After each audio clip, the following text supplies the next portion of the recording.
Hello everyone, welcome back to my channel Crack PGTRB Physics with me. இன்னைக்கு நம்ம சேனல்ல unit 3 electromagnetic தியரியில இருக்க Coulomb's லா concept பார்க்க போறோம். இந்த கான்செப்ட் பொறுத்த வரைக்கும் ரொம்ப பேசிக்கா பார்த்துக்கிட்டா போதும். இந்த கான்செப்ட் ரிலேட் பண்ண ப்ராப்ளம்ஸ்க்கு தான் நம்ம கொஞ்சம் இம்பார்ட்டன்ஸ் கொடுக்கணும். ஆல்ரெடி நம்மளுக்கு 12th ஸ்டாண்டர்ட் டெக்ஸ்ட் புக்ல இந்த கான்செப்ட் இருக்கு. அதே சேம் பாயிண்ட்ஸ் தான் நம்ம இங்கேயும் பார்க்க போறோம். ரொம்ப ஷார்ட்டாவே பார்க்க போறோம். ஸோ இங்கே கூலும்ஸ் ஃபோர்ஸை நம்ம எலக்ட்ரோஸ்டாட்டிக் ஃபோர்ஸ்னு சொல்லலாம். ஸோ இந்த ஃபோர்ஸ் எது ரெண்டுத்துக்கும் நடுவில்னா பிட்வீன் டூ பாயிண்ட் சார்ஜஸ். அந்த பாயிண்ட் சார்ஜஸ் தான் Q1 Q2. இந்த டூ சார்ஜஸ் வந்து ரெண்டுமே பாசிட்டிவாக இருக்கலாம், ரெண்டுமே நெகட்டிவாக இருக்கலாம். ரெண்டுமே பாசிட்டிவாக இருந்துச்சுனாலும் ரிப்பல்ஷன் ஃபோர்ஸு, ரெண்டுமே நெகட்டிவாக இருந்தாலும் ரிப்பல்சிவ் ஃபோர்ஸு. ஒன்று பாசிட்டிவ் ஒன்று நெகட்டிவாக இருந்ததுன்னா அட்ராக்டிவ் ஃபோர்ஸ். அப்போ ஃபோர்ஸ் ஒன்று அட்ராக்டிவாக இருக்கும், அப்படி இல்லைன்னா ரிப்பல்சிவாக இருக்கும். ஸோ அந்த force of attraction or repulsion அந்த ரெண்டு பாயிண்ட் சார்ஜஸ்க்கும் நடுவில் எப்படி இருக்கும்னா இஸ் டைரக்ட்லி ப்ரொபோர்ஷனல் டு இங்கே Q1 Q2 மல்டிப்ளிகேஷனில் இருக்குது. ஸோ மல்டிப்ளிகேஷன்னா product. So product of magnitude of both the charges. டிவிஷனுக்கு கீழே இருந்துச்சுன்னா இன்வர்ஸ்லி ப்ரொபோர்ஷனல் சொல்லுவோம். ஆர் அப்படின்னா Q1 Q2 சார்ஜஸ்க்கு நடுவில் இருக்க டிஸ்டன்ஸு.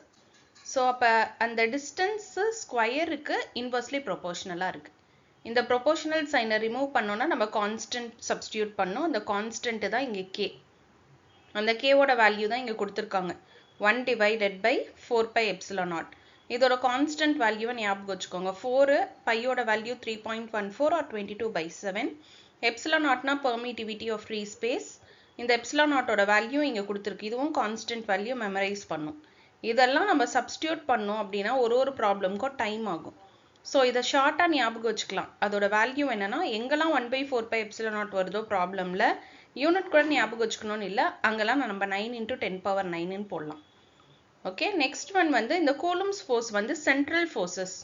சென்ட்ரல் ஃபோர்ஸஸ்னால் என்ன அர்த்தம்னா இந்த ஃபோர்ஸ் வந்து எங்கே ஆக்ட் ஆகுது, Q1 Q2 சார்ஜஸ்க்கு நடுவில் இருக்க லைனில் தான் ஆக்ட் ஆகுது. அப்படி இருந்துச்சுன்னா அதை நம்ம சென்ட்ரல் ஃபோர்ஸஸ் அப்படின்னு சொல்லணும். அண்ட் இந்த கூலும்ஸ் லாவோட ஃபார்முலா எதுக்கு அப்ளிகபிள் அப்படின்னா பாயிண்ட் சார்ஜஸ்க்கு அப்ளிகபிள். பாயிண்ட் சார்ஜஸ் எங்கெங்கெல்லாம் பாயிண்ட்ன்ற வேர்ட் யூஸ் பண்ணுவோம் அப்படின்னா இப்போ Q1 Q2 வந்து ஒரு டிஸ்டன்ஸில் செப்பரேட் ஆயிருக்கு. அந்த டிஸ்டன்ஸ் வந்து கிரேட்டராக இருக்குது. Q1 Q2 சார்ஜஸோட சைஸ் வந்து ஸ்மாலராக இருக்குது. அந்த மாதிரி இருந்துச்சுன்னா நம்ம அதை பாயிண்ட் சார்ஜஸ் அப்படின்னு சொல்லணும். ஸோ கூலும்ஸ்ல வந்து is applicable only for point charges. And also அந்த சார்ஜஸ் எப்படி இருக்கணும்னா ரெஸ்டில் இருக்கணும். நம்ம ஆல்ரெடி பார்த்துருப்போம் 12th ஸ்டாண்டர்ட் சிலபஸ்லேயே. இந்த சார்ஜஸ் வந்து மோஷனில் இருந்துச்சுன்னா அங்கே மேக்னெட்டிக் லாரன்ஸ் ஃபோர்ஸ் ஆக்ட் ஆகும்.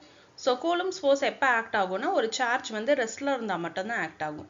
அண்ட் கூலும்ஸில் வந்து நியூட்டனோட தேர்ட் லாவை வந்து ஒபே பண்ணும். அதுக்கும் ஈக்குவேஷன் நம்ம 12th ஸ்டாண்டர்ட் சிலபஸில் இருக்குது. அந்த ஈக்குவேஷன் ஃபார்மேட்டில் தான் ஞாபகம் வச்சுக்கணும்னு இல்லை, நம்ம கீ பாயிண்ட்ஸ் தான் நம்மளுக்கு மெயின். ஸோ இது நியூட்டனோட தேர்ட் லாவை ஒபே பண்ணுது. ஓகே, தேங்க்யூ ஃபார் வாட்சிங் திஸ் வீடியோ.